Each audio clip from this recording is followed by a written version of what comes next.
Demen Show, l'interview. Ce soir, nous avons le plaisir et l'honneur de recevoir Étienne en interview. Bonjour Étienne. Bonjour à tous. Comment ça va ? Eh ben, ça va fort bien, mon ami. Alors déjà, je voulais te remercier de quelque chose parce que t'étais au tout début du Demen Show, t'étais un des premiers à avoir accepté de passer en interview. Et voilà, grâce à toi aussi, derrière, on a eu tous ces beaux invités, à la fois au national et à l'international. Donc déjà, merci pour ta confiance et merci enfin de revenir. Ça fait longtemps qu'on en parle et on va un peu, revenir sur ton parcours et aussi diffuser ta playlist aujourd'hui parce qu'on a envie de revenir sur tout ce que t'as fait, aussi tout ce que tu aimes actuellement. C'est bien résumé. Nico ? Allez Nico, commence.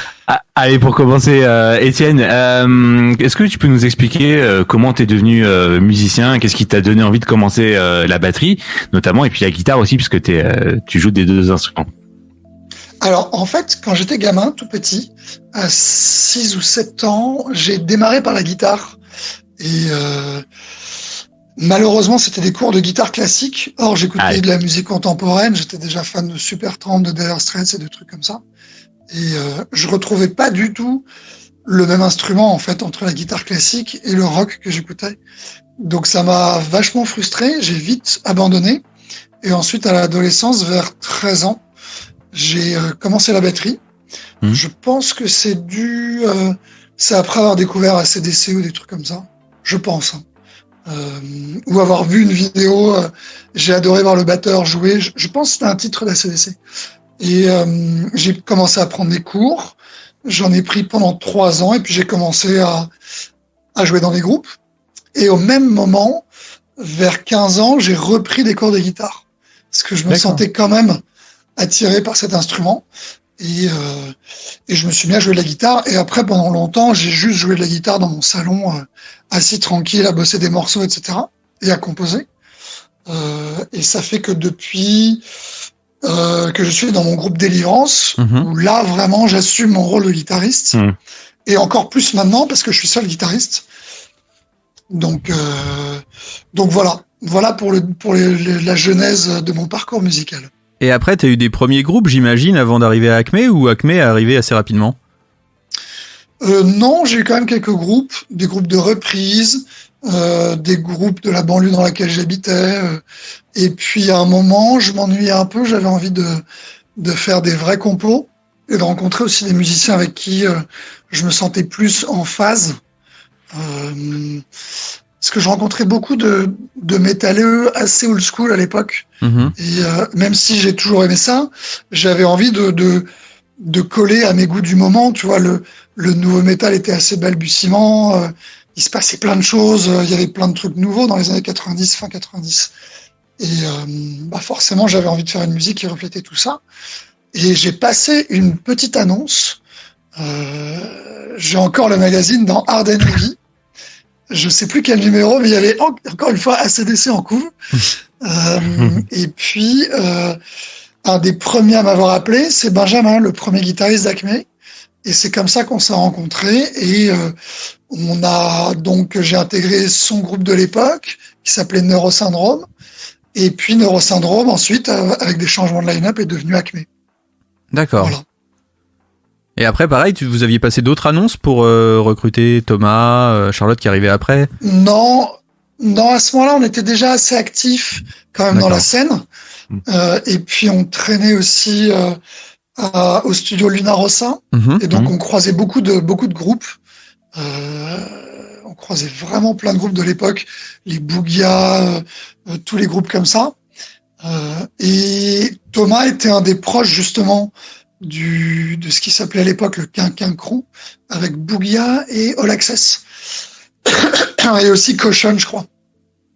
Et Thomas était un des proches de ces groupes-là, et c'est comme ça qu'on l'a rencontré. D'accord. À l'époque, on avait auditionné 3 chanteurs pour Acme. On ne s'appelait pas encore Acme. Et Thomas était un des 3. Donc, au bout de 3 chanteurs, on a trouvé la perle rare. Donc, je vous souhaite bonne chance, vous, de votre côté.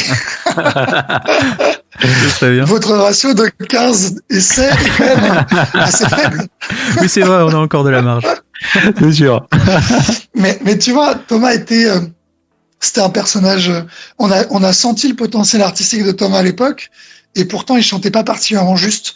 Et ensuite, il a fait d'énormes progrès, il a avancé, etc., etc. Et c'est devenu un super chanteur, à tout point de vue, aussi bien rythmiquement que d'un point de vue de la justesse, etc., et artistiquement. Ouais. C'est un mec qui avait vraiment un univers. Donc, tu vois, tout est possible, hein, pour votre groupe à vous, des musiciens. Il faut parfois arriver à décerner les perles rares là où on l'imagine pas trop, quoi. Je suis assez d'accord avec toi. Et justement, vous aviez un style très particulier à l'époque. En plus, vous traîniez plutôt avec la Team Nowhere, avec ces groupes qui chantaient certes en français, mais qui avaient un univers un peu plus ado, j'ai envie de dire, que vous, c'était un peu plus sombre, c'était un peu plus littéraire aussi dans vos textes. Est-ce que de base, vous aviez tout de suite choisi de prendre cette voie-là, ou vous étiez tenté de suivre un peu les autres? Non, on était forcément imprégné du milieu dans lequel on était. Hein.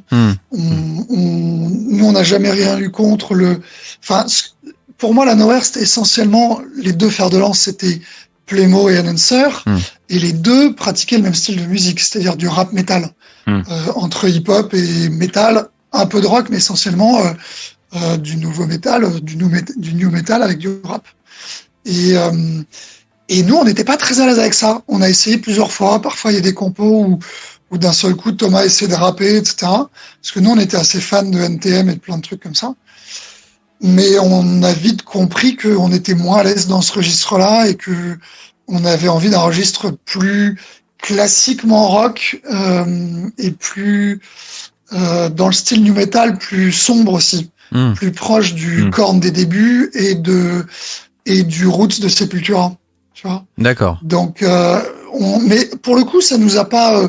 C'est pas le côté artistique qui faisait qu'on se sentait à part ou pas. On était, tout le monde était intégré à sa manière. Je me souviens qu'il y avait aussi Noisy Fate au début de Nowhere.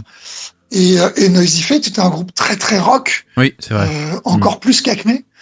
Et ça, tout ça se passait très très bien. Il n'y avait pas de limite artistique à ce niveau-là du moment qu'on sentait qu'il y avait une forme de renouveau du rock et du métal français. C'est un petit peu ça qui nous habitait, de vouloir donner un coup de pied dans la fourmilière. D'ailleurs, le succès avec Acme est quand même arrivé assez rapidement. Comment vous avez géré ça, vous, en tant que Zikos, de vous dire, bah tiens, ça y est, c'est parti, ça fonctionne? Bah, on s'est acheté une piscine et puis on a fait des soirées avec des putes et de la coke. Alors, pour le coup, sérieusement, c'est vrai que c'est venu très très vite parce que nous, on a eu l'impression d'avoir attendu assez longtemps parce qu'on voyait nos camarades Playmo et Enhancer marcher fort dès leur premier disque et nous, on n'avait pas encore sorti notre album. Donc, et il y avait un décalage de 2 ans, je pense, entre nous quand on a sorti notre premier disque. Enhancer et Playmo sortaient leur deuxième. Et on avait l'impression un peu de pas avoir notre chance, en fait, que ça allait pas marcher, tu vois. Donc, c'est pour ça qu'on s'est vraiment enfermé en studio de répétition pendant 1 an, qu'on a bossé tous les jours. On était tous les jours au studio de répétition, le soir après le travail, de 20h à minuit. Je me souviens, on prenait quasiment le dernier métro tous les soirs. Et tous les jours aussi le week-end.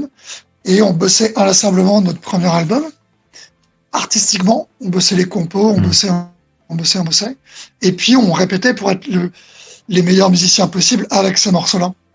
Parce que notre objectif, et on a pu le concrétiser, c'était d'enregistrer en Suède avec le producteur de nos rêves, Daniel Bergstrand. Et on est donc parti en 2001 pour enregistrer là-bas notre premier album, les 11 titres du premier album. Et effectivement, pardon, après la sortie du premier disque, très vite, ça s'est mis à marcher très fort, en fait. Parce qu'à l'époque, il y avait encore des radios qui passaient du métal. Et des grosses radios qui passaient du métal. Europe 2, à l'époque. Ouais, bien sûr. Ouais. Même si on n'a pas eu le privilège de passer sur Europe 2, je crois. Avec S'il n'existe pas, après, par la suite? Je suis pas sûr. Ah, je crois que si, parce que vous étiez sur la compile même d'Europe 2. Parce que je l'avais à l'époque, j'étais ado. D'accord. Et vous étiez dans les premiers titres de la compile. C'est comme ça que je vous ai découvert. Ah, ok. Bah écoute, peut-être apparemment, peut-être qu'on est passé. En tout cas, c'est vraiment WeFM et le Move avec qui on était très proches pour le coup parce qu'ils nous ont soutenus dès le début, qui je trouve a été les plus actifs en termes de passage radio pour nous. Et depuis d'ailleurs, on peut regretter qu'ils passent nettement moins de musique de ce style. Il n'y a plus qu'une seule émission, je crois, c'est Bring the Noise le dimanche soir et c'est tout. Il n'y a plus qu'une seule émission rock metal. Nous on passait en pleine journée. Hein. Ah bien sûr. C'est-à-dire que c'était effectivement la radio plus des dizaines et des dizaines et des dizaines de concerts ont fait que on a tout de suite rencontré notre public. Mais il y avait clairement une période qui était propice aux groupes comme nous à ce moment-là.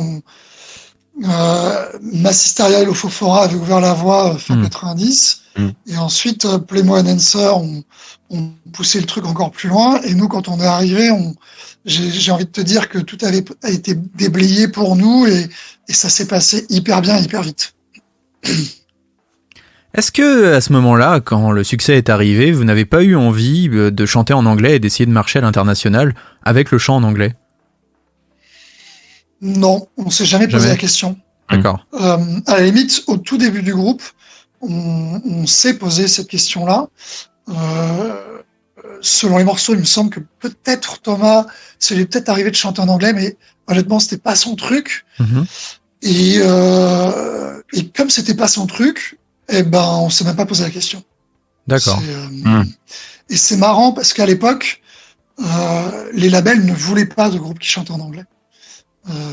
C'est depuis Gojira que les labels veulent bien entendre parler des Français qui chantent en anglais. Mais sinon, pendant nos débuts notamment, le repère du rock en France, c'était avant tout Noir Désir et essentiellement des groupes qui chantent en français et occasionnellement pour Noir Désir en anglais. Mais on était très très loin du... Je veux dire, il y a pas eu de précédent à part Gojira de groupes qui cartonnaient en chantant en anglais. Dagoba un tout petit peu, mais c'était moins quand même. Oui, mais ils étaient pas avant nous et leur succès est venu plutôt un peu après. Ah oui, avant vous, ouais, non, c'est vrai. C'est plutôt venu fin des années 2000, début 2010. C'est ça, oui. Ah ouais, non, avant vous, en groupe. Ah, c'est vrai, quand ils pensent. Les débuts de Dagoba, ils ont mis plus de temps avant de cartonner. Et c'était pas les débuts. Franchement, le public français était essentiellement réceptif aux groupes qui chantaient en français. Hein. Mais c'est vrai. Parce que c'était quand même vraiment nouveau, quoi. Du métal comme ça, chanté en français, c'était une manière de se démarquer. Et puis, je pense que comme ça a été un vrai mouvement de jeunesse aussi pour le public, quand tu chantes dans une langue dont tu peux être proche, c'est quand même plus, ça te parle plus, quoi. Je pense. D'ailleurs, est-ce que tu as trouvé qu'au fur et à mesure des années, le fait de chanter en français, ça a évolué par rapport au public ? Le public était toujours aussi réceptif ou il y a eu autre chose ou un peu moins pour le coup, au fur et à mesure des années ? Non, ça j'ai pas noté de différence. J'ai juste noté que l'anglais était revenu. Mais pour autant, les plus gros groupes français en France de métal, je mets Gojira à part parce que c'est un groupe international maintenant. Oui. Mais sinon, les plus gros groupes en France chantent tous en français. C'est vrai. Donc c'est pas quelque chose qui a disparu. Et tant mieux, il y a de la place pour tout le monde. Chanter en français ou en anglais, je trouve que ça devrait même pas être un débat. Je me souviens encore, fin des années 90, les Français détestaient Rammstein parce que ça chantait en allemand. Et à partir du milieu des années 2000, Rammstein est devenu absolument gigantesque. Et moi qui adorais l'indus allemand dès l'époque de Dick Roops, etc., dans les années 90, quand Rammstein est sorti, moi j'adorais, j'étais un peu le seul à dire mais non, mais c'est hyper cool, ça chante en allemand. On s'en fout, c'est super, ça va très bien avec la musique. Et c'est un peu, peu importe finalement la langue dans laquelle on chante, du moment que c'est cohérent avec la musique et que c'est cool. Tu vois, Kvelertak qui chante en norvégien, il n'y a pas un traître, personne ne comprend un traître mot de ce qu'ils disent. C'est vrai. Et du moment que ça passe, que c'est bien avec la musique, c'est cool. Comme les groupes japonais quand ils chantent en japonais et que c'est super chouette. Il y a un côté universel dans la musique. Ouais, c'est ça. Le fameux langage universel, ouais. Ça me paraît assez évident que finalement, du moment que que la musique et la voix fonctionnent bien ensemble, quelle que soit la langue, je pense que tu arrives à ressentir ce que le groupe essaie d'exprimer. Ouais, je suis d'accord avec toi. Est-ce qu'on peut pas commencer d'ailleurs ta playlist avec une petite découverte, enfin pas forcément une découverte, là on va parler d'un groupe qui marche plutôt bien en ce moment, c'est Turnstile. Est-ce que tu peux nous en parler et pourquoi tu as choisi ce titre? Eh ben, c'est un des groupes de jeunes que je trouve vraiment super. Je dis groupe de jeunes parce que j'ai vraiment l'impression de retrouver tout ce qui faisait l'élan de jeunesse du néo-metal il y a 20 ans. Et en même temps, c'est pas une simple pâle copie de ce qui a été fait il y a 20 ans. Non, c'est vrai. C'est un groupe qui a vraiment une personnalité, qui apporte une vision moderne et pas du tout, il y a pas les côtés exaspérant de la musique moderne. C'est vrai. Ça reste un vrai putain de groupe de rock et de métal avec plein d'influences. Ils brassent tout ça et les morceaux sont vraiment super cool, quoi. Je trouve ça incroyable d'arriver à sortir autant de tubes dans un disque. Je trouve ça génial. Et tu vois, c'est le genre de groupe qui me donne envie d'avoir à nouveau 20 ans et d'aller pogoter, quoi. Ça fait beaucoup de bien, c'est frais. Et je suis très déçu d'ailleurs. Je devais aller les voir à l'Élysée-Montmartre mi-février et c'est reporté à juin, donc on est obligé de ronger encore un peu notre frein. Et on est toujours avec Étienne ce soir pour sa playlist dans le Demen Show. Étienne, on parlait juste avant d'écouter le titre et on parlait d'Acme. Si tu devais garder qu'un seul souvenir de toute la période d'Acme, qu'est-ce que ça serait? C'est compliqué quand même. Ça a duré 20 ans. Ouais. Il y a eu plein de bons souvenirs. Je pense quand même que le truc le plus important, c'est les 5 semaines passées en Suède à enregistrer notre premier disque. Ouais. Honnêtement, c'est le meilleur enregistrement qu'on ait jamais vécu. Pourtant, c'était pas toujours facile, mais on était vraiment animé par quelque chose de totalement innocent, de totalement frais. Et en plus, on a eu 5 semaines de beau temps incroyable. En Suède, un été vraiment fantastique. Et tout ça mis bout à bout fait que c'était vraiment une période, c'était à la fois hyper studieux parce qu'on voulait faire un disque de dingue, on bossait comme des fous avec Daniel, et en même temps, c'était un peu la colonie de vacances, il faisait beau, on faisait la fête. C'était probablement les 5 meilleures semaines de vie du groupe. Donc si je devais garder ça, un seul souvenir, ce serait probablement ça. Par contre, il y a eu un moment qui était un peu moins heureux pour vous, c'est quand Ben et Thomas sont partis successivement. Est-ce qu'à un moment, vous n'avez pas eu envie de tout lâcher et dire, voilà, 1, d'accord, on peut remonter la pente, mais 2, ça va commencer à être compliqué et on abandonne? Alors, les deux situations étaient très différentes parce qu'il y avait quand même, si mes souvenirs sont bons, environ 3 ans entre notre séparation d'avec Ben et la séparation d'avec Thomas. La séparation d'avec Ben était d'un commun accord. On souhaitait réellement se séparer. D'accord. Lui ne souhaitait plus continuer et nous, on souhaitait plus continuer avec lui. Donc, on avait envie de travailler avec Julien Eking à la guitare. Et c'est ce qu'on a fait par la suite sur les 5 albums qui ont suivi. Et pour le coup, sans regret, on a fait des super disques avec Ben, on a fait des super disques avec Julien. Donc, ça nous a permis d'explorer d'autres pistes. Et donc, alors de ce point de vue-là, aucun regret ni du passé ni de ce qui a suivi. Pour Thomas, c'était plus compliqué parce qu'effectivement, c'est lui qui a quitté le navire juste après l'enregistrement d'un disque. Ouais. Donc, on était à la fois déçus et choqués. Et il a fallu parer au plus urgent parce qu'on voulait pas laisser un album sortir comme ça avec de l'argent investi par notre maison de disques sans faire un seul concert et abandonner, alors qu'on aimait beaucoup le disque en plus. Et puis à ce moment-là, une de vos sorties, je m'en rappelle, chez les disquaires et tout, on achetait encore des disques à ce moment-là. C'était énorme, quoi. Une sortie d'Acme, je m'en rappelle, c'était vraiment chez les disquaires, c'était un truc de fou. Il y avait des posters partout, il y avait. Ouais. Enfin, c'est pas ce qu'on vit maintenant. Pour les plus jeunes qui nous écoutent, une sortie d'album, maintenant, ça se passe sur son téléphone, c'est un peu différent. Mais à l'époque, c'était un truc de fou. Ça a perdu un peu de son charme, tu veux dire? C'est vrai, peut-être un petit peu. Peut-être un tout petit peu. Écoute, oui. Et puis, pour le coup, ça nous a permis c'est parfois dans l'adversité que tu montres ton meilleur visage. Et c'est Julien et Charlotte qui ont tout de suite pensé à Vincent pour nous aider à faire les dates de l'album Épithète de Million Épitaphe. Et ça l'a fait. Ça l'a tellement fait qu'on a fait 3 albums avec Vincent. Donc ça te paraissait tellement naturel. Sa voix, il a réussi à remplacer Thomas sans qu'il y ait de véritable choc pour les fans. Oui, je pense. Et puis après, pour nous, c'est devenu quelque chose de tout à fait naturel.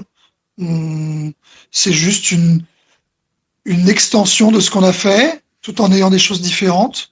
Mais je trouve que la suite a fait perdurer plein d'aspects qu'on avait dans la première partie de notre carrière, mais dans une version probablement reboostée, remodernisée et qui nous ressemblait à ce moment-là.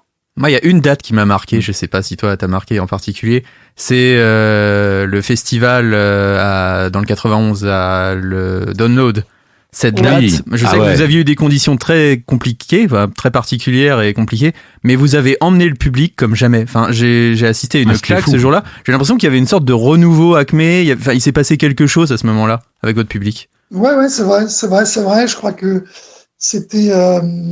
On a un peu volé la volette à Paradise Lost qui jouait au même moment sur la même stage. Tout à fait. C'était blindé en plus devant vous. C'était blindé. Jamais la petite scène a été aussi blindée, quoi. C'était fou. C'est pas faire offense à Paradise Lost de dire que à 16h, il vaut peut-être mieux aller passer un bon moment assez festif avec nous que avec Paradise Lost en plein jour, tu vois. C'est pas la même ambiance, je pense. Pas faux, mais même, il s'est passé un truc sur cette date. Ouais, c'est vrai. C'était assez incroyable. Et d'ailleurs, on a utilisé beaucoup de ces images-là qu'on a filmées pour le clip Se Souvenir. C'est vrai que pour le coup, c'est une date incroyable. On s'y attend. Je veux pas te dire qu'on s'y attendait ou qu'on s'y attendait pas. C'est juste quand on est monté sur scène et qu'on a vu que la scène était beaucoup trop petite par rapport au public, on s'est dit tiens, il se passe un truc. Et puis je me rappelle Vincent qui s'était jeté dans la foule directement dès la première note. Ça avait mis aussi l'ambiance directement, quoi. Ça, c'est son style. Oui, pas lui enlever. Et justement, pour parler de Vincent, il y a eu cette fameuse date qui devait marquer la fin d'Acme, qui a malheureusement dû être annulée. Comment tu as appréhendé cette date et justement ces problèmes de santé qui vous ont forcé à ne jamais finir comme vous l'aviez décidé? C'est un peu dur parce qu'effectivement, c'est une belle date et en même temps, c'est censé être la dernière. Donc, t'as envie de la faire et en même temps, t'as pas tellement envie. C'est-à-dire que c'est un peu, c'est jamais facile de dire au revoir ou adieu, tu vois. Donc, c'est forcément un cocktail émotionnel un peu explosif. Et effectivement, quelques mois avant, pendant l'été, Vincent nous annonce qu'il a un cancer. Et là, carrément, la date, on n'en avait juste plus rien à foutre. Tu vois, je vais être très clair. Ça passait complètement au second plan. Et quand on a vu que de toute manière, on serait pas en mesure de récupérer un Vincent efficace avant des mois, voire années, c'était évident qu'il fallait s'arrêter là, quoi. De temps en temps, évidemment, Vincent, il aimerait bien qu'on fasse cette date. Moi, je suis un petit peu partagé parce que au moment de faire cette date, on était dans le mouvement et on était entre guillemets, même pas entre guillemets, d'ailleurs, on était vraiment au top, quoi. Tu vois, on était vraiment solide sur scène. Et puis vous êtes partis sur un super album, tout était. Voilà, c'est ça. On jouait ensemble tout le temps, on était vraiment ultra solide. Et revenir pour une date comme ça. Parce que il faudrait bien la faire. Ce serait énormément de travail pour peut-être faire une date un peu moins bien que ce qu'elle aurait pu être. Donc, je suis un petit peu partagé là-dessus. Je ferme pas complètement la porte, mais pour l'instant, je l'ai pas complètement ouverte non plus. D'accord. Voilà, je suis un peu le cul entre deux chaises sur cette question-là. Je peux comprendre. On comprend. Nico, t'as une question? Ouais, d'ailleurs, sur cette date-là, pardon, vous aviez prévu aussi de faire revenir Ben et Thomas. Le contact s'était fait rapidement, justement, avec eux, pour leur proposer de venir sur ce concert d'adieu? Oui, ça s'est fait assez facilement, assez naturellement. Au départ, ça devait être une date anniversaire qu'on a transformée en date d'adieu. D'accord. C'était ça le projet, très en amont. C'était de se faire une date anniversaire. Et anniversaire ou adieu, ça nous paraissait logique de boucler la boucle avec Ben et Thomas. Donc voilà, ça nous paraissait assez normal de les intégrer au concert, au projet. Et on va continuer en musique justement avec Acme et le titre Enfer. Est-ce que tu peux nous en parler et pourquoi tu as choisi ce titre-là ? C'est le dernier titre qu'on a clippé pour Acme, qui est issu de notre dernier album et ultime album Requiem. Et j'ai encore un pote il n'y a pas très longtemps, un pote dont je suis très proche et dont je tiens compte de la vie artistique, qui m'a dit c'est quand même dingue, c'est probablement votre meilleur album. Et c'est pas impossible que je partage cette opinion-là. C'est vrai. Je pense que c'est un peu notre best-of de toutes ces 20 années d'apprentissage permanent de la musique, tu vois, et de cheminement personnel.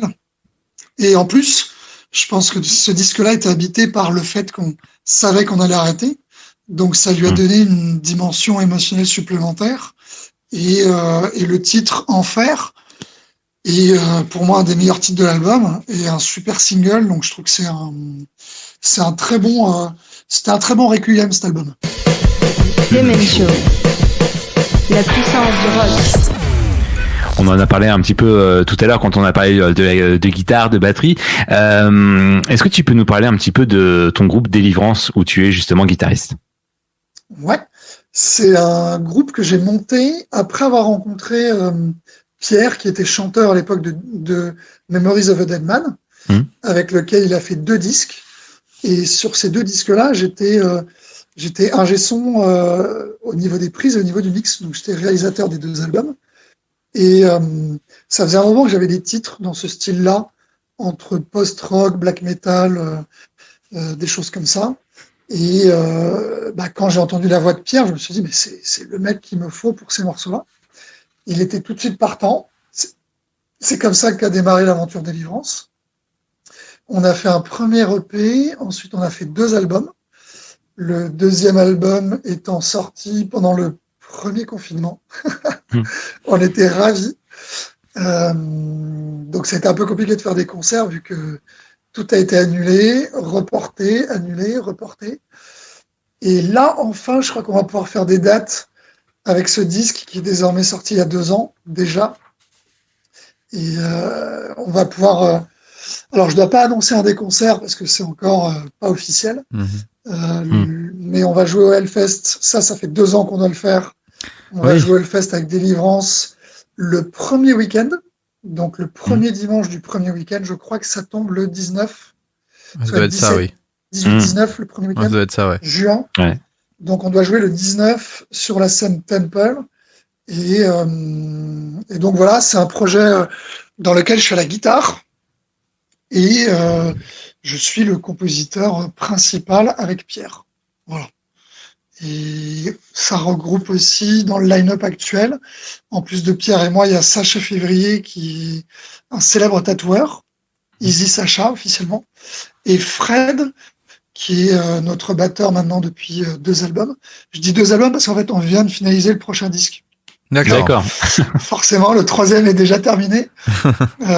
Quand t'as 2 ans sans concert et que tu viens de sortir un disque, tu te lances dans un autre disque. T'as pas le choix. Il faut bien passer le temps. Ouais, et puis c'est naturel. Je veux dire, tu occupes les cellules grises comme tu peux, quoi. Et donc le prochain est déjà terminé qu'on n'a pas vraiment tourné pour le précédent. Donc ça c'est frustrant quand même. Voilà, on va faire un mélange de tout ça sur les prochains concerts. Une sorte de sortie de double album, quoi, au final. Peut-être bien. Alors, le prochain est tellement long qu'il aurait pu se transformer en double album. Triple album, du coup. Et est-ce que tu te sens plus à l'aise sur scène maintenant à la guitare ou à la batterie ? Enfin, dans lequel tu prends le plus de plaisir ? Forcément la batterie, parce que c'est dans mes gènes. J'ai 1000 fois plus d'expérience à la batterie qu'à la guitare. Mais depuis quelques années, je me sens quand même de plus en plus à l'aise à la guitare. Maintenant, ce qui nous faut juste avec Délivrance, c'est plus de dates. Parce que là, forcément, au moment où on devait avoir pas mal de concerts et une vraie dynamique, on a été coupé un peu dans notre élan. Mais moi-même, avec cet instrument, je me sens vraiment de plus en plus à l'aise. Je me suis vraiment remis en question ces derniers temps, avec la prise de conscience que j'allais probablement être le seul guitariste en Délivrance. Parce que pour le coup, j'ai pas encore trouvé la perle rare qui qui convient dans ce rôle-là de deuxième guitariste pour Delivrance. Et faut reconnaître aussi que la position de cet éventuel deuxième guitariste serait pas forcément la plus aisée parce que comme j'écris tout et que je suis assez prolifique, ça peut être un peu écrasant pour un deuxième guitariste. Oui, j'imagine. Donc autant assumer le rôle. Et j'ai énormément bossé ces derniers temps. Et quand il s'agit de bosser la musique, je suis assez inarrêtable. Donc j'ai beaucoup bossé cet instrument parce que j'ai toujours été capable de composer même des trucs assez balèzes. Mais entre composer des trucs balèzes, les jouer en studio correctement et ensuite les jouer bien sur scène, il y a un gap. Et ce gap-là, je l'ai compris avec la batterie, en repoussant toujours mes limites au fur et à mesure des albums que je sortais et des tournées que je faisais. Donc c'est un long apprentissage, tu vois, de 20 années de scène à la batterie, et je n'ai pas ces 20 années à la guitare. Par contre, j'ai conscience de tout ça grâce à mon métier de musicien. Donc je pense pouvoir griller quand même quelques étapes. J'ai peut-être pas besoin de 20 années de scène à la guitare, mais quelques années, tu vois. Parce que j'ai quand même cette mentalité-là. Et je compense en bossant plus. Voilà, tout simplement. Et en parlant de scène, justement, est-ce que ça t'a pas fait bizarre sur les premiers concerts de Delivrance de passer justement de l'arrière de la scène à la batterie au devant avec la gratte? Déjà, d'être debout et pas assis. Aussi, ouais. Alors, c'est beaucoup moins fatigant de faire de la guitare que de la batterie. Bande de fainéants, les guitaristes. C'est clairement pas le même sport. Moi, j'ai compris le truc. J'ai fait un concert à la batterie, je suis passé à la guitare dès le deuxième. C'est devant direct. Donc, je m'éclate dans les deux. Franchement, je me sens forcément dans mon ADN plus batteur. Mais honnêtement, la guitare fait partie de moi depuis tellement longtemps maintenant. Et ça, j'ai écrit tellement de morceaux à la guitare aussi. Et j'écris en tant que guitariste. J'écris jamais en tant que batteur. Il m'arrive réellement d'avoir des idées à la guitare qui me paraissent vraiment super et où j'ai pas une foutre idée de ce que je vais pouvoir faire à la batterie ou de ce que je vais proposer à Fred dans Delivrance de faire à la batterie. Ouais. Donc, par moment, j'ai des idées très précises et par moment, comme je compose en tant que guitariste, je ne sais pas forcément ce qui va se passer à la batterie. Donc, je suis vraiment, quand je suis à la guitare, je me sens guitariste, je me sens pas batteur. T'as toujours eu une passion pour les musiques extrêmes, on pense notamment à Grimt, qui est un peu plus ancien, qui était du grind. Est-ce que ce sont tes origines nordiques qui t'emmènent vers ce style, qui t'ont poussé à adhérer à ce style de musique, ou alors c'était un hasard? Oui, en partie. Ouais, j'ai toujours bien aimé les musiques extrêmes. Après, en plus, comme dans Acme, on faisait une musique très contrastée, où on pouvait développer aussi bien les aspects très calmes que des aspects plus péchus. J'avais probablement moins besoin de monter un groupe de pop qu'un groupe de métal extrême. Ouais. Mais tu remarqueras que dans tous les groupes de métal extrême que j'ai aujourd'hui, on fait toujours les choses d'une manière un peu différente. Tu vois, on fait toujours un pas de côté, que ce soit Delivrance, Karas. À la limite, le plus respectueux, entre guillemets, des bases du style. Des bases du style serait Frightot. Ouais, voilà. Voilà. Qui est vraiment inscrit dans un style. Et j'essaye pas forcément de renouveler le style, mais juste d'écrire les meilleurs morceaux possibles, et les plus accrocheurs dans ce style-là. Mais pour ce qui est de Karas et de Delivrance, c'est quand même des groupes qui ont quelque chose d'assez personnel. Et au final, Frightot, même en ne réinventant pas le fil à couper le beurre, je pense qu'on a quand même aussi un truc qu'on reconnaît. Et je pense que même entre tous ces groupes-là, il y a parfois un petit fil conducteur qu'on arrive à retrouver. Je pense qu'on arrive à retrouver des trucs qui, soit mon style de jeu de batterie, soit des harmonies, des trucs qu'on retrouve un peu à droite à gauche.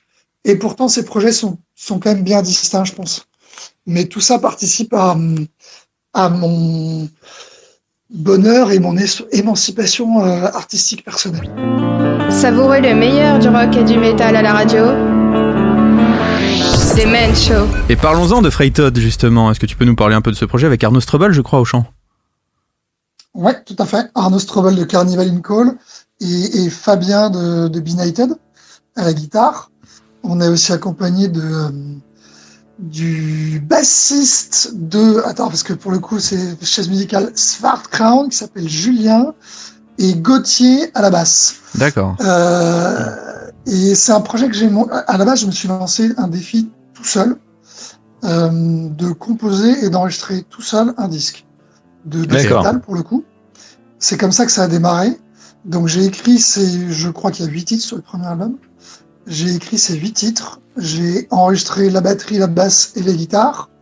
Et j'avais besoin d'un chanteur parce que je me sentais pas du tout de chanter et surtout je suis pas très à l'aise aussi dans l'écriture des textes. D'accord. Je suis très à l'aise pour bosser avec des chanteurs, pour peaufiner des textes.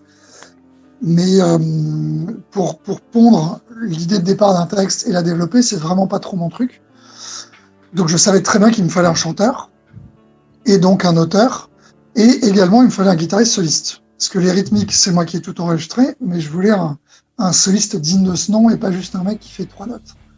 Et c'est là que j'ai fini par rencontrer Arnaud Strobel, qui a adoré le disque et qui donc a dit oui pour chanter dessus et écrire les paroles. Et Arnaud Strobel m'a parlé de Fabien, qui était guitariste de Carnival in Call également, pour faire les solos sur le disque. Et ça a été banco aussi bien pour les textes et la voix d'Arnaud que pour les solos de Fabien. C'était vraiment la cerise sur le gâteau et l'album a été finalisé. On a été tous très très fiers. Ouais, puis il y a eu une super presse quand même autour de la sortie de cet album. Ouais, c'est vrai. L'album a été super bien reçu. On a eu la chance de jouer au Hellfest en plus. Pour notre deuxième date. C'est pas mal. On a fait 3 concerts avec la date. On a fait 3 concerts. Le premier à la Lune des Pirates d'Amiens. Et 3 semaines plus tard, on joue au Hellfest en ouverture le vendredi sous la scène Altar. Et c'était génial. Et comme c'est un vrai groupe de vieux briscards, honnêtement, ça s'est mis en place hyper vite.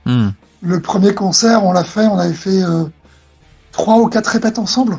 Ah ouais. Et on avait fait genre une répète avec Arnaud. Tu vois, ouais, d'accord.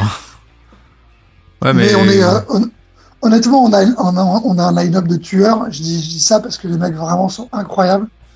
Et tu vois, moi, c'est mes morceaux, je les ai joués, donc c'est un peu normal que je sois capable de les jouer. Mais que eux doivent apprendre des nouveaux morceaux et qui n'ont pas beaucoup joué avec moi, se posent naturellement sur mon jeu de batterie et ça paraît tout à fait cohérent et naturel de jouer ensemble. C'est assez incroyable, quoi. C'est une osmose assez étonnante. Ouais. On va parler maintenant aussi d'un autre de tes projets, Caras, avec Yann, notamment de Massisteria. Ouais. Comment est né ce projet ? Alors, c'est né de ma rencontre avec Diego, qui est chanteur et bassiste du groupe. À la base, il était en train de monter un groupe dans le style de Caras, pour le coup, entre grind et death très punk. Tu vois. Contrairement à Frightot qui prend son temps dans les morceaux, Caras, ça va très vite et ça prend pas son temps. Les morceaux peuvent faire 1 à 2 minutes maximum, là où les morceaux de Caras peuvent faire 4, 5, 6 minutes. Donc Caras, c'est vraiment le format grind punk avec des influences death metal old school et très rock'n'roll. Là où Frightot est plus scandinave et donc plus vraiment metal, quoi. Caras, c'est la version plus punk. Et donc, quand Diego et moi, on s'est rencontrés, il m'a montré quelques idées de morceaux et je me suis mis à jouer dessus.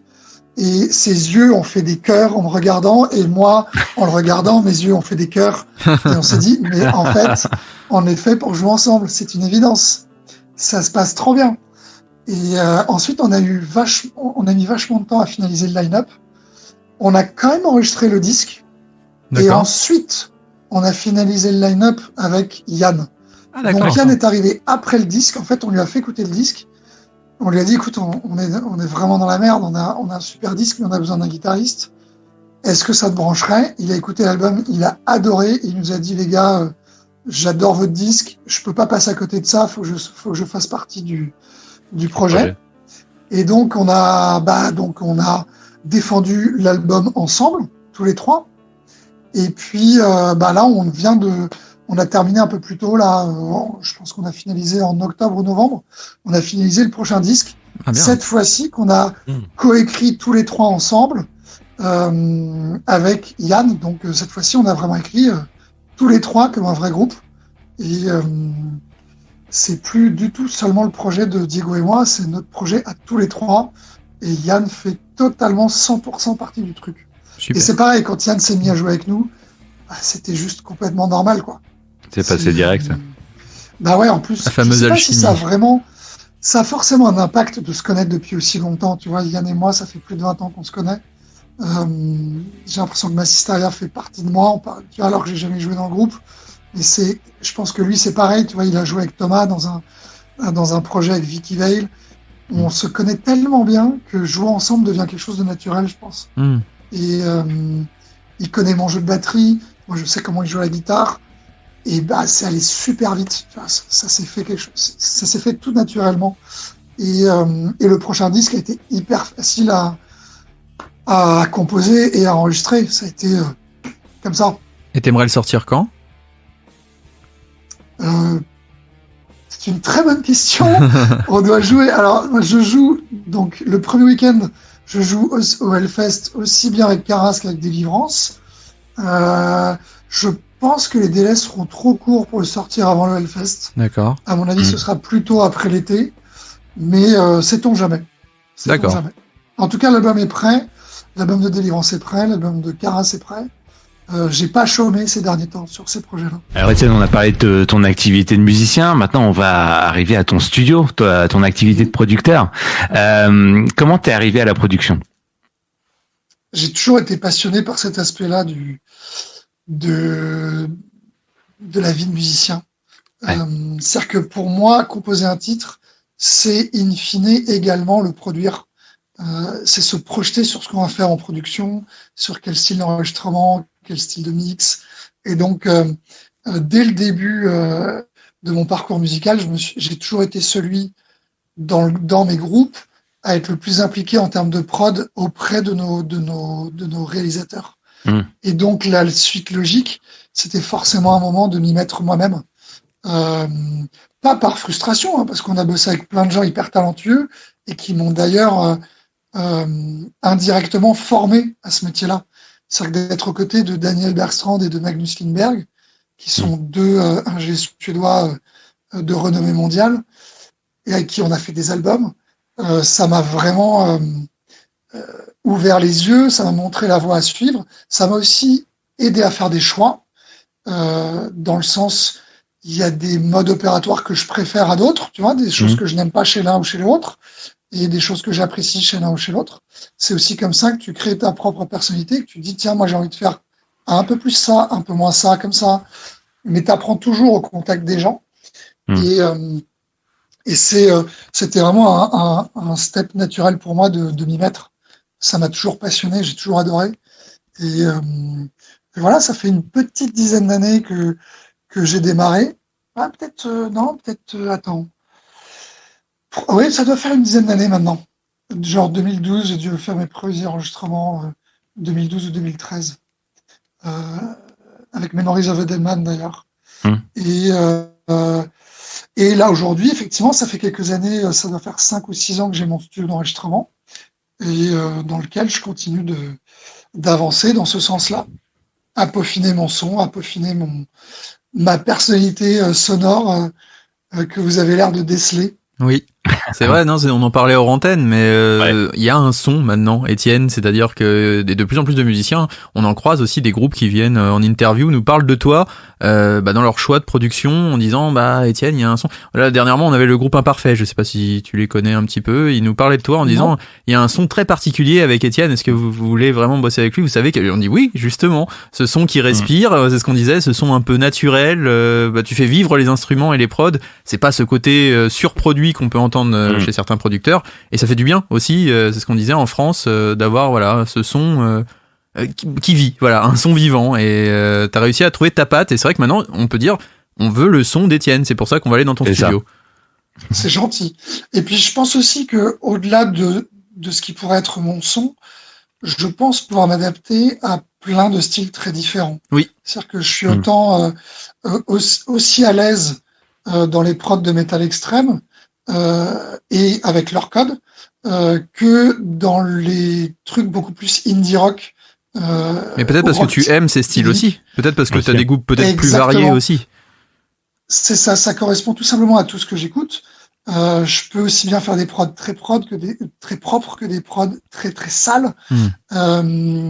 C'est juste à faire en collaboration avec le groupe, tout simplement. Je propose toujours, j'essaie toujours de faire une belle photo de ce qu'est le groupe à mes yeux et évidemment en collaboration avec les musiciens. Tu parlais de respirer dans la musique. Là, récemment, j'ai bossé avec un groupe shoegaze qui s'appelle Fleur du Mal. On a fait un album absolument incroyable. C'est probablement une des prods dont je suis le plus fier. Et en plus, les morceaux sont super. C'est un groupe qui chante en français, en plus. Et ça chante super bien. C'est très rock, très shoegaze, avec un tout petit peu de black metal léger par-dessus. Et ça respire, c'est hyper aérien. C'est apaisant tout en étant hyper puissant. Et c'est effectivement, j'ai hâte que ça puisse sortir pour vous le faire écouter parce que ça j'ai hâte de découvrir. Ça représente bien toutes les facettes de ce que je trouve être une belle prod, à la fois organique et en même temps hyper maîtrisé et chaleureux et en même temps hyper professionnel, quoi. Ça représente bien là où j'en suis aujourd'hui, en tout cas. Et justement, pardon, excuse-moi. Vas-y. Tes goûts sont éclectiques et dans ton choix de chansons, tu nous as parlé de King Gizzard et de The Lizard Wizard. Est-ce que tu peux nous en parler de ce titre puis qu'on l'écoute? Alors, je vais te parler surtout du groupe parce qu'ils ont tellement de bons titres que c'était dur de choisir. Là, j'ai choisi un titre d'un des derniers albums, mais ils ont quand même sorti une vingtaine d'albums en 10 ans. C'est le groupe le plus prolifique avec Oasis. C'est un groupe d'indie rock, de rock psychédélique d'Australie que pas mal de métalleux passent à côté. Pourtant, c'est un groupe qui est un peu à la frontière des genres, qui n'hésite pas à passer dans le métal de temps en temps, mais toujours avec un biais un peu bizarre, parce c'est des gens bizarres. C'est les Australiens, ça, c'est des gens bizarres. Et ils ont un talent fou, ils partent dans tous les sens tout en restant cohérents. C'est vraiment le groupe qui m'a... je me suis senti comme un adolescent en écoutant ce groupe pour la première fois. J'ai dû découvrir en 2017. Et carrément, ça m'a donné envie tu sais, comme quand j'ai découvert Korn en 94, de changer de vêtements, de les copier, tu vois. Sauf que je suis trop vieux pour ça. Tu sais, c'est plus possible. Donc, moi, mon bagage musical est déjà fait. Mais c'est vraiment un groupe incroyable. Et si j'étais jeune aujourd'hui, je me ruerais sur leur disque. Et en concert, c'est juste complètement fou. C'est assez dingue. Eux et Oasis, qui sont américains, c'est vraiment les deux groupes complètement fous de l'indie rock en ce moment et ils sont imbattables. Tous les jeudis soirs sur Radio Axe, Demen Show, l'hebdo qui s'écoute à Web Radio. J'ai une question à te poser. Maintenant que tu es producteur, est-ce que tu préfères ton rôle de producteur ou ton rôle de musicien? Ou alors les deux vont tellement ensemble que tu pourrais pas les dissocier? C'est exactement ça. Quand je fais trop de studio et pas assez de scène, j'ai besoin de scène. Mais sans studio, sans enregistrement, sans faire des disques, on ne fait pas vraiment de scène non plus. J'ai toujours placé c'est d'abord le morceau qui est le plus important. Donc c'est vrai que c'est pour ça que je fais autant de prod. Hein, j'ai toujours été attiré par ça. Mais la jouissance de faire des concerts est quand même assez incomparable. Mais c'est une vie différente. Moi, j'aime bien la vie sédentaire en studio. Je trouve ça chouette. Tu construis un truc comme un puzzle ou du Lego, tu vois, que tu construis. Travail de longue haleine. Et ensuite, tu as la récompense d'aller jouer ça sur scène ou de voir les musiciens avec qui j'ai bossé jouer ça sur scène. Et c'est toujours un plaisir, quelle que soit la manière dont tout ça fonctionne. Les deux sont indissociables. Et justement, le fait de bosser sur plein de prods avec plein d'artistes différents, est-ce que ça t'influence toi aussi en tant que musicien sur tes compos ou sur les prods que tu vas faire justement pour tes propres projets? Alors, peut-être inconsciemment, mais je suis pas sûr. En tout cas, je suis un peu une éponge avec la musique. Donc, quand je passe beaucoup de temps, 4, 5, voire plus de semaines en train de réaliser un disque, forcément que j'en suis imprégné, mais c'est pas forcément les moments où moi je suis créatif pour mes propres projets. Parfois ça peut venir d'un truc que j'écoute qui n'a rien à voir avec la musique que je fais, et d'un seul coup ça fait écho en moi et ça me donne une idée pour un de mes groupes.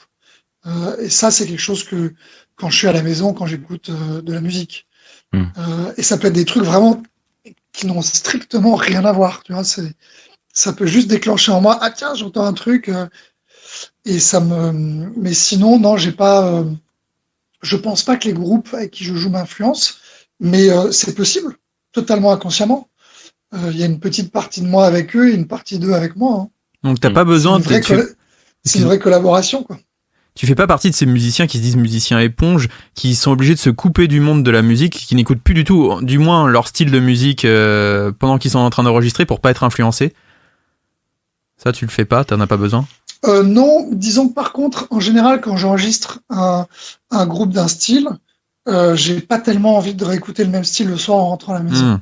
Je me coupe besoin de souffler, quoi. Autre chose. Voilà, c'est ça. C'est-à-dire que, notamment quand je fais du métal extrême, mine de rien, bosser 8-10 heures sur des trucs aussi extrêmes, t'arrives le soir, t'es un peu fatigué aussi d'un point de vue physique, même de l'oreille. Bah, j'ai plus envie d'écouter Radiohead que Immortal. Enfin, en fait, c'est évident. Mais en revanche, l'inverse est vrai aussi. Quand je bosse avec un groupe indie, bah, le soir, ça pose aucun problème d'écouter du métal chez moi. Tu vois. D'accord. Ça va dans les deux sens. Mais c'est vrai que le soir, après avoir des grosses journées de boulot, j'écoute un peu moins de musique. J'ai besoin de me reposer. Et si par exemple un groupe nous écoute là actuellement, écoute ton interview, et que ce groupe a envie de te contacter, de bosser avec toi, comment il peut faire pour te joindre, pour dire voilà Étienne, j'aime tes prods, j'ai envie de bosser avec toi? Eh ben tout simplement en me contactant sur Facebook. Ça reste toujours le plus simple. Étienne Sarthou, SARTHOU. Je suis assez facile à trouver et je réponds volontiers aux messages. C'est vrai, on confirme. Même si j'ai désactivé les notifications, donc ça peut me prendre quelques temps avant que je réponde, mais je réponds toujours. Parce qu'au bout d'un moment, ton téléphone qui fait bip bip tout le temps, c'est infernal. Et puis, non, je suis assez facile à contacter. Et je réponds, que les projets se fassent ou pas, je réponds toujours. Et très accessible et très sympa. On peut dire aussi tu as fait partie du jury de notre tremplin avec Reflet et Partage. Et tu as t'as donné de précieux conseils à tous ces musiciens. Et maintenant, parmi ces musiciens, il y en a qui commencent à aller très loin. On pense notamment au groupe Ginza. Qui a enregistré son premier EP et qui a fait du super boulot, voilà. Et a priori, tes conseils ont été très précieux pour leur enregistrement de leur album. Donc voilà, juste pour te dire merci aussi pour ça. Tu as bien aidé tous ces musiciens et bravo et merci. Tant mieux, je dis pas que des conneries apparemment. Et une autre question quand même, c'est sur le Hellfest. Tu en as parlé tout à l'heure. Tu vas avoir une grosse semaine, j'ai envie de dire, de Hellfest. Là, tu vas avoir un gros week-end. Ouais, un gros week-end, vu que je joue le samedi, donc le premier samedi, ça va être le 18 avec Caras sur la scène Altar, et le lendemain, le dimanche, avec Délivrance sur la scène Temple juste à côté. Tu fais pas le déplacement pour rien. Et voilà. En revanche, je garantis pas que je serai là le deuxième week-end. Tu vois, j'imagine. Je souhaite bien du courage pour ceux qui vont se faire les 10 jours là, parce que ça va être intense. Ah oui, ouais. Mais déjà pour toi, 2 jours. D'ailleurs, ton style de musique, ça nécessite quand même un entraînement physique. La condition physique doit être là 2 jours de suite comme ça sur 2 groupes différents. Est-ce que c'est pas trop compliqué? Avec le même groupe, tu restes sur le même set et tout, mais là même au niveau psychologique de jouer des choses différentes et tout, non? Non, ça ira. Je fais souvent ça d'ailleurs en répète. D'accord. Entre guillemets, je m'entraîne. Je passe de l'un à l'autre. D'accord. Souvent, quand je vais souvent répéter, même seul le matin tôt. J'aime beaucoup jouer de la batterie le matin tôt. Quand tu peux jouer bien et vite le matin tôt, à d'autres moments de la journée, c'est encore plus facile. C'est sûr. Et en général, je fais des sessions le matin où je joue de la batterie et ensuite je joue de la guitare. Donc, et c'est plus facile d'ailleurs dans ce sens-là que dans l'autre. Parce que quand je joue de la guitare, je perds en souplesse pour jouer de la batterie ensuite. D'accord. Donc, d'abord jouer de la batterie, puis ensuite de la guitare, c'est tout à fait faisable. Et il se trouve qu'au Hellfest, c'est exactement ce que je vais faire. Batterie avec Caras le samedi et guitare le lendemain avec Délivrance le dimanche. Donc, de ce point de vue-là, c'est plutôt bien tombé. Et puis non, tu sais, quand tu joues, après, tu as quand même 24 heures avant de rejouer, ça pose aucun problème. Nico ? Ça ne me pose aucun souci. Et d'ailleurs, forcément, bon, la pandémie qu'on vit actuellement a forcément impacté ton activité. Comment t'as vécu cette période ? Je l'ai pas très bien vécu.